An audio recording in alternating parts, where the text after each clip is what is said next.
কোনো শিকার হয়েছেন এই পর্যন্ত? ফ্রডের শিকার একটা হয়েছি, মানে এটা আরো আমার এই বছরে, আগের বছর একটা ফ্রডের শিকার হয়েছি। যেমন আমার স্ক্যানারে পেমেন্ট লোকের দেয়, তো এবার কি হয়েছে, আমি পেমেন্টটা নিয়েছি 10,000 টাকা। এবার আমার কি মনে পড়ছে না কার কাছ থেকে নিয়েছি। এবার সেই একটা ক্রাইম কেস হয়ে গেছে, যেটা মুম্বাই থেকে টাকাটা এসেছিল, যার ফলে আমার অ্যাকাউন্টে লিন ব্যালেন্সে চলে গেছে ওটা। এবং ওই অ্যাকাউন্টে চলছে, বাট ওই অ্যামাউন্টটা ওরা লক করে দিয়েছে, 10,000 রুপিস লক করে রেখে দিয়েছে। 10,000 টাকা আমি পাচ্ছি না।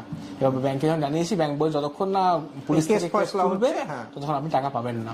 ব্যালেন্স শো করবে, বাট আপনি কিছু করতে পারবেন না। এই একটা ফ্রড ক্ষেত্রে তো আপনার ভাগ্য ভালো স্যার। প্রথমত ভাগ্য ভালো কোথায় ইনার বলে দিই, ওই অ্যাকাউন্টটা ফ্রিজ করা হয়নি।